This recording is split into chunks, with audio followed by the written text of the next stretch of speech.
رب اشرح لي صدري ويسر لي أمري واحلل عقدة من لساني يفقهوا قولي سبحانك لا علم لنا إلا ما علمتنا إنك أنت العليم الحكيم.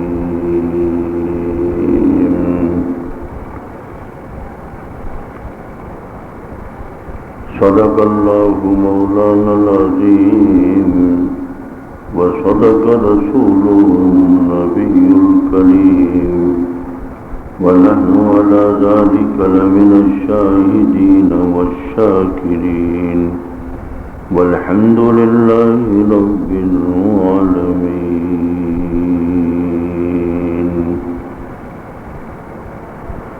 اللهم صل على محمد وعلى آل محمد كما صليت على إبراهيم وعلى آل إبراهيم إنك حميد مجيد. اللهم بارك على محمد وعلى آل محمد كما باركت على إبراهيم وعلى آل إبراهيم إنك حميد مجيد.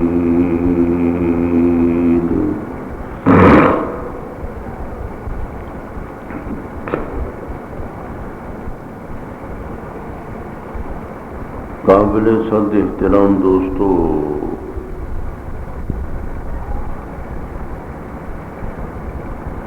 حضور پاک صلی اللہ علیہ وسلم کی اتباع پیروی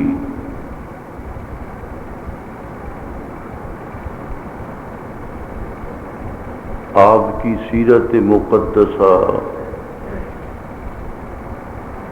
امت کے لیے عمدہ اور بہترین نمونہ.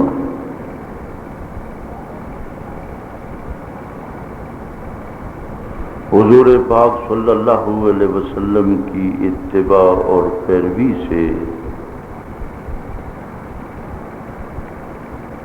سارے کے سارے اختلافات، جھگڑے ختم ہو جاتے ہیں. اس وقت امت میں مختلف نظریات، مختلف فکر، افکار، سوچ پائی جاتی ہے،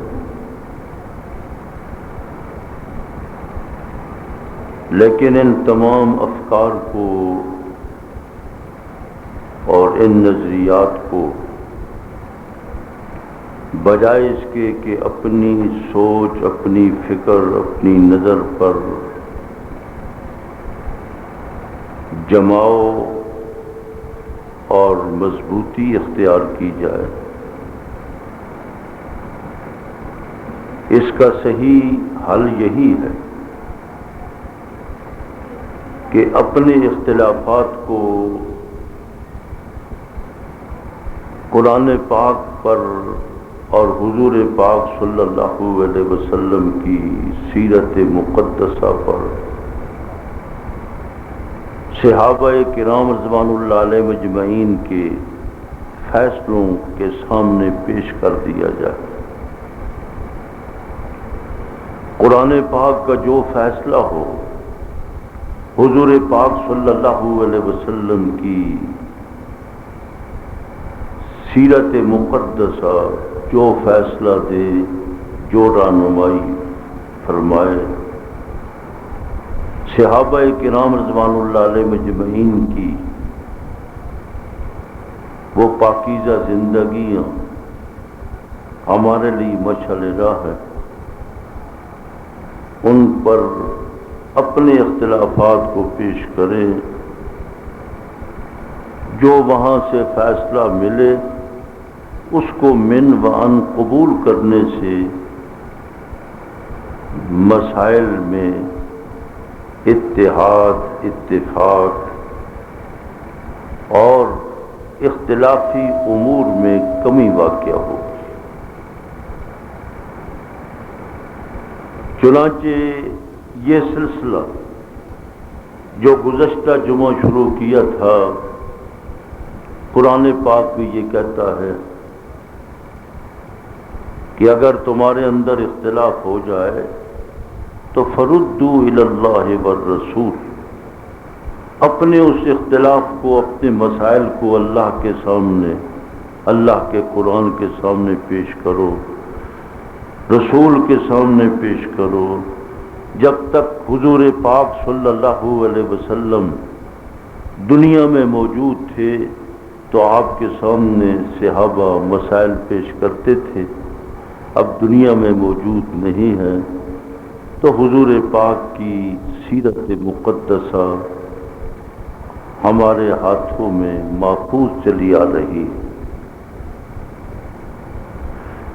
چنانچہ حضور پاک صلی اللہ علیہ وسلم جب آپ دنیا سے کوچ فرما گئے، رحلت فرما گئے، سفر فرما گئے، تو پہلا اختلاف یہ ہوا تھا کہ کیا آپ پر موت طاری ہوئی ہے یا نہیں۔ یہ معاملہ، یہ اختلاف گزشتہ جمعہ آپ حضرات کے سامنے پیش کیا۔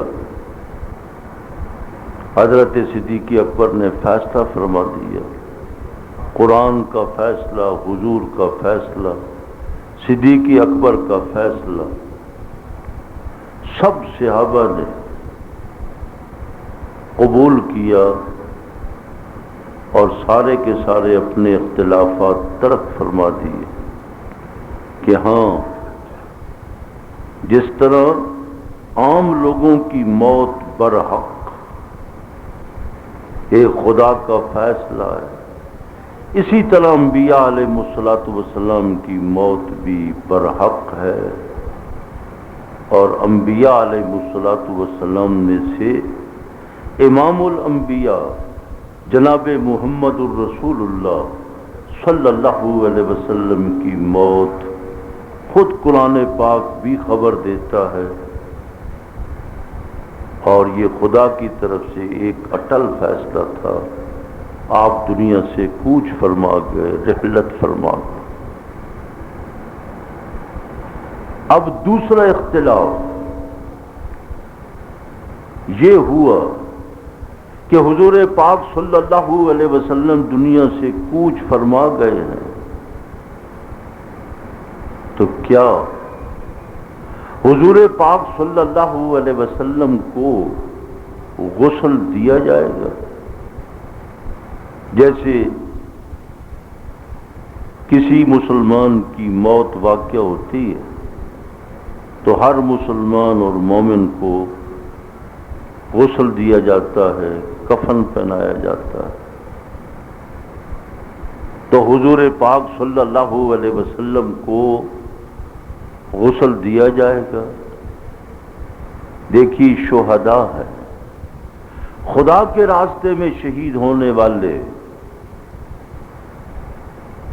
خود حضور پاک صلی اللہ علیہ وسلم نے اسی حالت میں خون کے اندر لت پت ان کے جسموں سے، ان کے وجود سے، ان کے اعضاء سے خون جاری ہے، اور زائد کپڑے اتار کر جو ان کا لباس تھا اسی کے اندر ان کو بغیر غسل دیے دفن کر دیا گیا۔ تو خدا کے راستے میں شہید ہونے والے کو غسل نہیں دیا جاتا۔ پھر جو غسل ہم دیتے ہیں تو کپڑے اتار دیتے ہیں، کپڑے اتار کر۔ عام طور پر اس مسئلہ میں بھی غور فرما لیں کہ کفن سفید ہوتا ہے، اور وہ کپڑا جو کہ سطر کے لیے میت کو غسل دیتے وقت بطور سطر کے ہم استعمال کرتے ہیں، وہ چادر وہ بھی سفید ہوتی ہے۔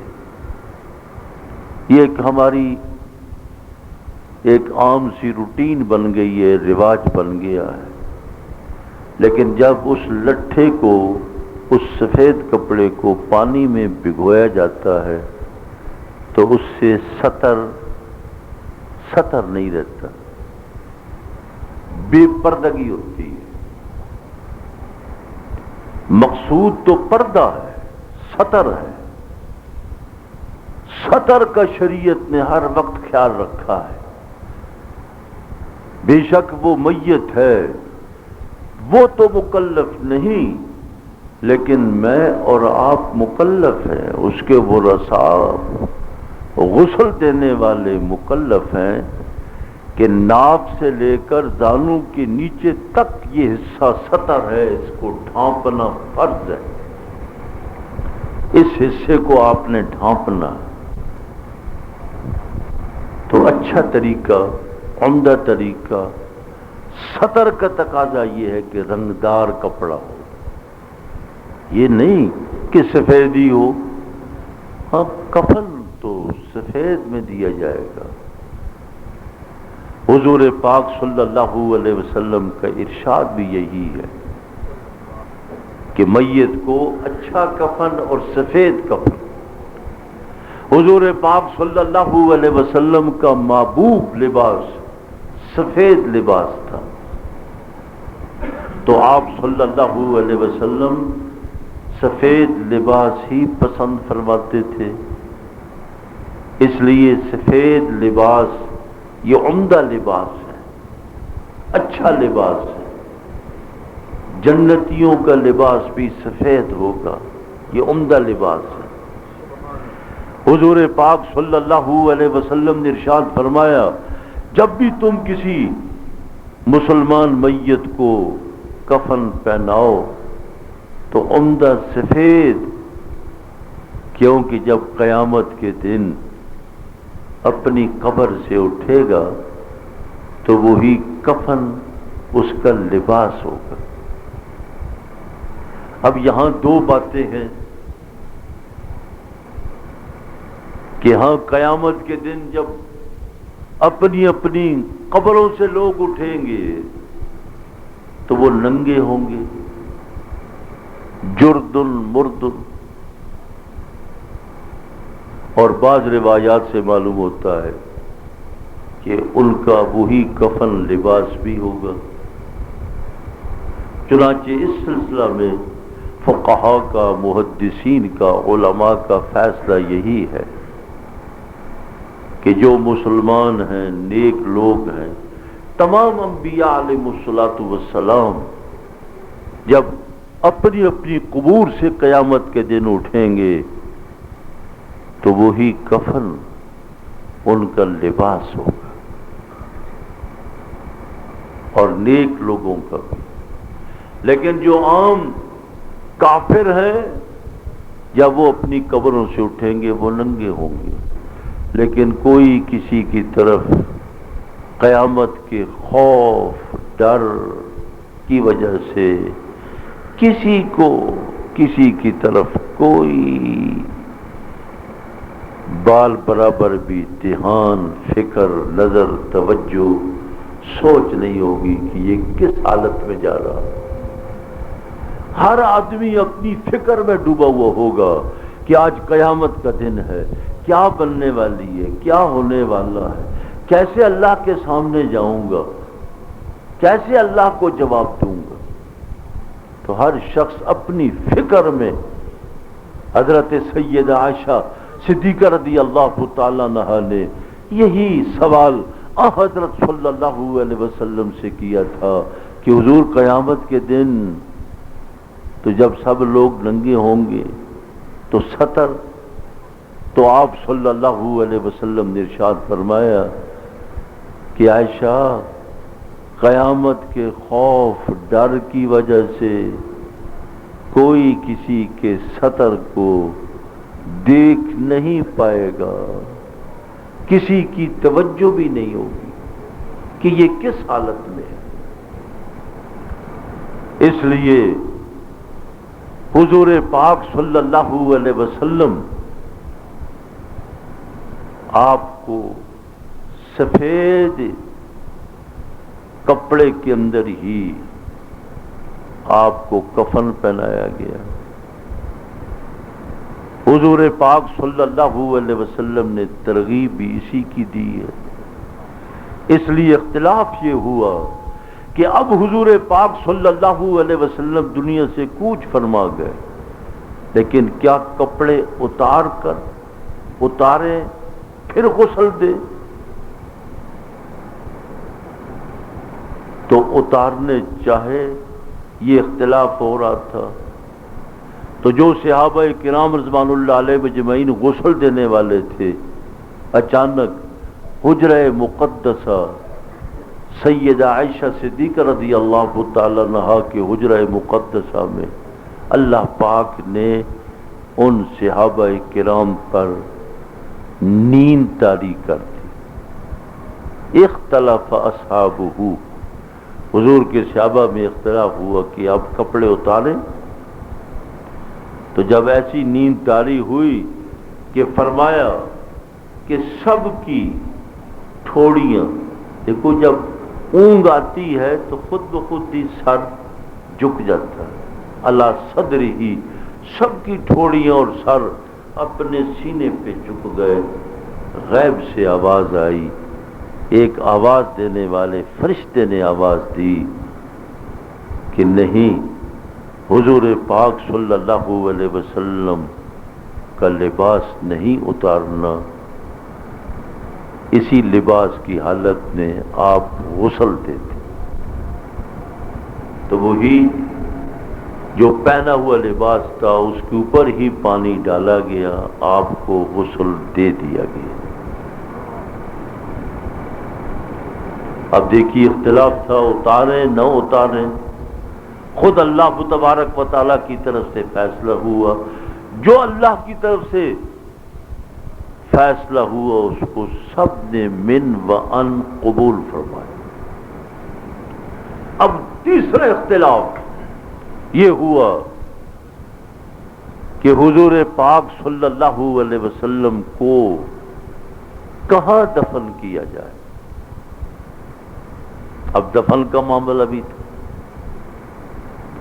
بعض صحابہ یہ ارشاد فرماتے تھے کہ مکہ مکرمہ، چونکہ مکہ مکرمہ یہ آبادی اور بستی پرانی، جب سے اللہ نے اس کائنات کو پیدا کیا یہ آبادی بھی پیدا ہوئی، پرانا جنت المالا۔ آپ مکہ مکرمہ گئے حجاج تو جنت المالا کے نام سے وہ پرانا قبرستان اس وقت موجود ہے، تو کیا وہاں دفن کیا جائے یا بیت المقدس؟ چونکہ بیت المقدس میں بھی انبیاء علیہ الصلوۃ والسلام کی قبور، بارکنا حولہ، اللہ نے انبیاء علیہ الصلوۃ والسلام کی قبور اور ان کی اجساد مقدسہ وہاں موجود ہیں۔ جہاں پیغمبر کا وجود مقدس ہو، خدا کی طرف سے رحمتوں کا نزول ہوتا ہے۔ یا جنت البقیع مدینہ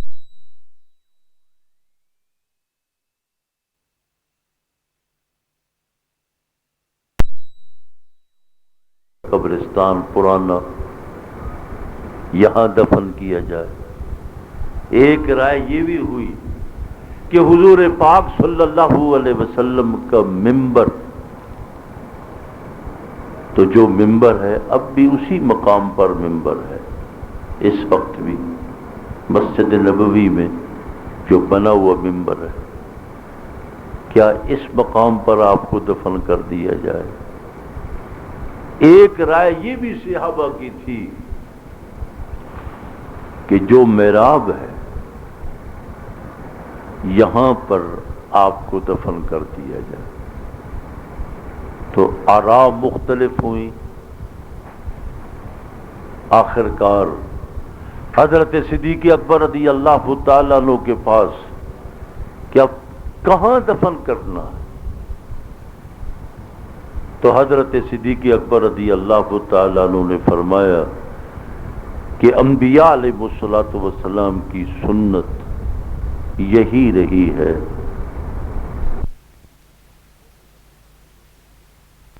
اس کو دفن کیا جاتا ہے اور کہیں نہیں، کیونکہ حضور پاک صلی اللہ علیہ وسلم کی تمنا آرزو بھی یہی تھی۔ جب مرض الموت، مرض الوفات میں آپ مبتلا تھے تو آپ بار بار پوچھتے تھے کل کس کی باری ہے؟ ازواج مطہرات تھیں، تو ازواج مطہرات نے اتفاق سے سب نے اتفاق فرما کر اپنی اپنی باری معاف کر دی اور اجازت دے دی کہ حضور آپ آخری یہ بیمار ہیں تو آپ یہی چاہتے ہیں کہ حجرہ عائشہ میں، عائشہ کے گھر، چونکہ سب ازواج مطہرات کے سامنے یہ بات عیان تھی کہ قلبی باطنی محبت تعلق حضرت سید عائشہ صدیقہ رضی اللہ تعالی عنہا کے ساتھ آپ کو زیادہ تھا، چونکہ حضرت سید عائشہ کو اللہ نے بڑی فقاہت عطا فرمائی تھی، علم عطا فرمایا تھا، ذہانت عطا فرمائی تھی۔ اس علم و فقاہت کی بنیاد پر حضور پاک صلی اللہ علیہ وسلم کو حضرت عائشہ سے تعلق بھی تھا، اور حضرت عائشہ نے آخری زندگی کے تمام تر وہ مسائل، تمام وہ باتیں ان کو ازبر فرما لیا تھا، محفوظ فرما لیا تھا۔ تو آپ کی خواہش بھی اسی بنیاد پر تھی کہ جب میری موت، میرا آخری سفر اور دنیا سے کوچ جب حجرہ عائشہ میں ہوگی تو یہی حجرہ عائشہ میرا ہمیشہ ہمیشہ کے لیے مستقر اور میرا ٹھکانہ اور میری قبر بن جائے گی۔ چنانچہ جب حضرت صدیق اکبر رضی اللہ تعالیٰ عنہ نے یہ حدیث سنائی کہ ہاں نبیوں کی، انبیاء کی سنت یہ ہے کہ جہاں ان کی وفات ہوتی ہے حین یقبض، وہی ان کی قبر بنتی ہے۔ اب فیصلہ ہو گیا، نہ مکہ مکرمہ، نہ جنت البقیع، نہ ممبر، نہ بیت المقدس، نہ محراب، بلکہ حجرہ عائشہ۔ اب دیکھو آج تک حضور پاک صلی اللہ علیہ وسلم حجرہ عائشہ میں آرام فرما رہے ہیں، تو دیکھو سب نے اختلاف ترک فرما دی۔ اب چوتھا اختلاف یہ ہوا کہ حضور کا جانشین کون ہوگا۔ اب جانشینی کا معاملہ، نبوت تو ختم ہو چکی ہے، اللہ تبارک و تعالی نے نبوت کا دروازہ بند کر دیا، لیکن حضور کے دنیا سے چلے جانے کے بعد ایک اسلامی مملکت، ایک اسلامی خلافت، اور حضور پاک صلی اللہ علیہ وسلم اسلامی ریاست چھوڑ کر گئے، تو اب اسلامی ریاست کا آپ کا قائم مقام، جانشین، اسلامی ریاست کا والی، خلیفہ کون ہو؟ چنانچہ سقیفہ بنی ساعدہ، یہ بنی ساعدہ ایک قبیلے کا نام ہے، سقیفہ کہتے ہیں، یوں سمجھے جیسے ڈیرا، ہماری پنجابیوں کا، پنجابی زبان میں فلاں کا ڈیرا ہے، فلاں کا ڈیرا ہے، وہاں چھپر سا بن جاتا ہے، اب تو بجلیاں ہیں، اور پرانے زمانے میں بجلی نہیں ہوتی تھی، ہر طرف سے ہوا لگتی ہے، چارپائیاں ڈال دی، پانی ڈال دیا۔ ایسے ہی مسجد نبوی کے سامنے پرانا، جب سن 82 میں میں نے پہلا حج کیا تو اس وقت تک وہ جگہ موجود تھی، محفوظ تھی، اب تو اس کا نشان ختم ہو چکا ہے۔ سقیفہ بنی ساعدہ، وہاں صحابہ جو مہاجرین صحابہ تھے مدینہ طیبہ کے، سارے سردار دوسرے جمع ہو گئے کہ ہمارا حق بنتا ہے، ہم نے قربانی دی۔ اب حضور پاک صلی اللہ علیہ وسلم کے دنیا سے چلے جانے کے بعد مدینہ طیبہ کا، انصار مدینہ، ہمارے جو سردار ہے یہ آپ کے جانشین ہو۔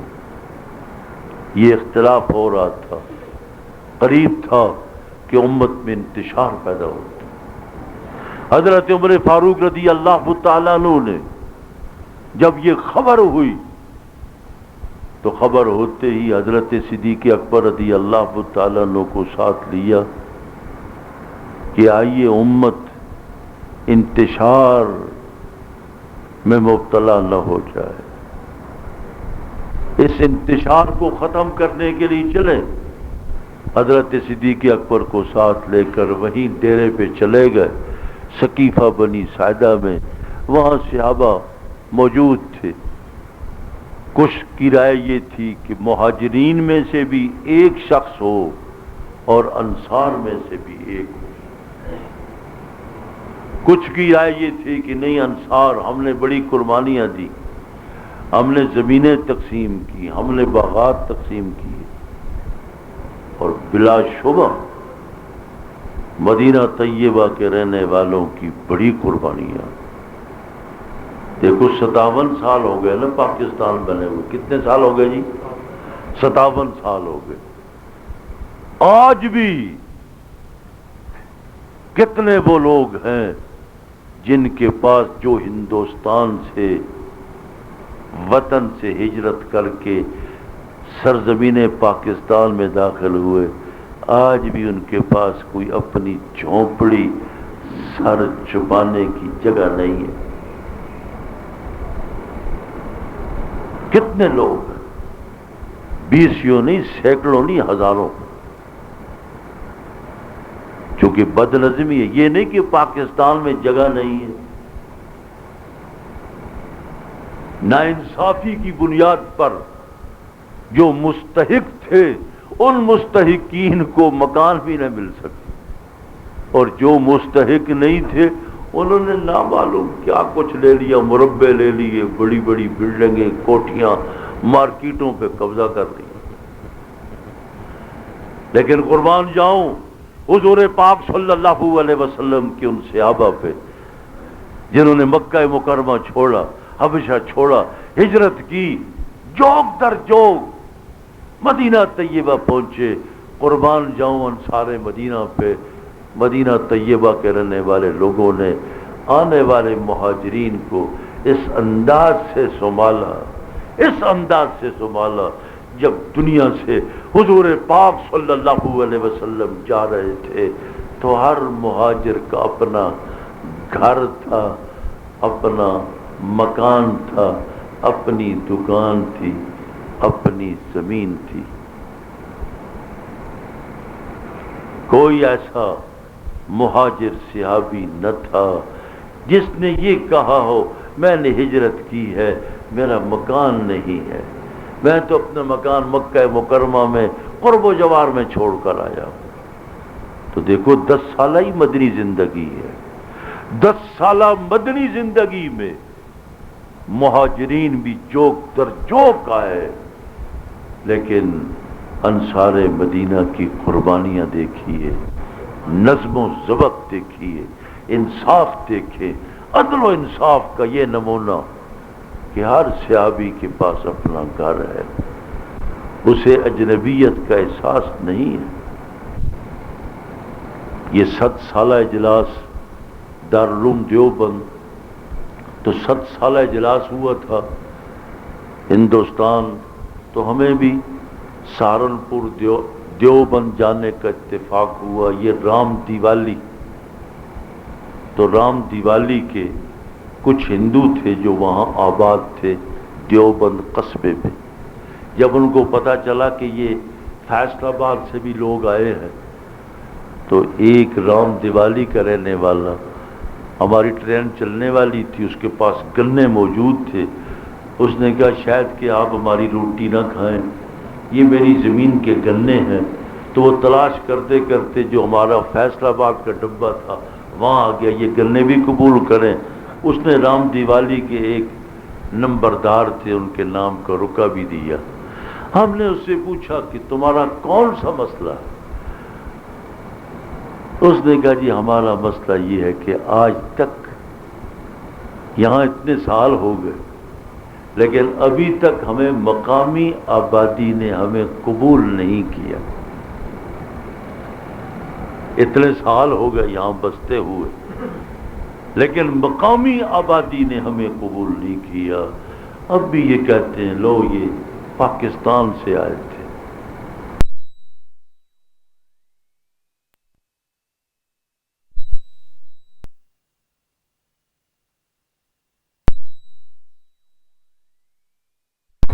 لیکن قربان جاؤں حضور پاک صلی اللہ علیہ وسلم نے امت کی تربیت اس انداز سے کی کہ فرمایا کہ مومن بھائی بھائی ہے، ان المؤمنین اخوہ۔ تو حضرت صدیق اکبر رضی اللہ تعالیٰ عنہ نے فرمایا کہ ہاں اب اختلاف ہو رہا ہے کہ خلیفہ قائم مقام کون ہو، میں حضور کی حدیث سنا دیتا ہوں۔ فرمایا حضور پاک صلی اللہ علیہ وسلم نے ارشاد فرمایا تھا الائمۃ من قریش، خلیفہ امام قریشی ہوگا۔ بس یہ حدیث سامنے آئی، اب انصار مدینہ سردار تھے، سب کچھ تھا۔ فرمایا ہاں حضور نے ارشاد فرمایا ہے آمنا وصدقنا، سارے اختلافات ختم ہو گئے۔ فرمایا جب قریشی ہوگا، جب حضور کی حدیث ہے تو پھر ابو بکر ہاتھ بڑھائیں، پھر آپ سے بڑا کوئی اور ایسا قریشی نہیں ہو سکتا جو حضور کی جانشینی کا حق رکھتا ہو۔ جب آپ کی زندگی میں مسلم کیسی عمدگی کے ساتھ اختلاف کو ختم کیا گیا اور کوئی جھگڑا پیدا نہیں ہوا۔ اس لیے دوستو کئی مثالیں موجود ہیں کہ حضور کے زمانے میں جب اپنے معاملات کو، اپنے اختلافات کو قرآن پر پیش کیا گیا، حضور کے اسوہ حسنہ پر پیش کیا گیا، اختلاف ختم ہو گیا۔ آج بھی امت وہ اتحاد کے سٹیج پر اسی وقت آ سکتی ہے جب یہ اپنا فیصلہ قرآن سے لے، حضور پاک صلی اللہ علیہ وسلم کی سیرت مقدسہ سے لے۔ جو فیصلہ قرآن دے دے، سیرت مقدسہ دے دے، اس کو پھر من بان قبول کر کے دوسرے معاملات کو ختم کر دیا جائے تو امت میں وحدت پیدا ہو سکتی ہے۔ وحدت امت کا تصور اسی بات میں مدغم ہے کہ حضور پاک کی اتباع اور پیروی، آپ کی اتباع اور پیروی میں کامیابی بھی ہے، کامرانی بھی ہے، امت کی وحدت بھی ہے، امت کا تفوق بھی ہے، امت کی برتری بھی ہے۔ اور اللہ پاک نے امت کو اسی صورت میں دبدبہ عطا کیا ہے کہ اس میں وحدت ہو۔ اللہ امت میں وحدت پیدا فرمائے۔ جن حضرات نے سنت نہیں پڑھی سنتیں پڑھ لیں۔ وآخر دعوانا الحمدللہ۔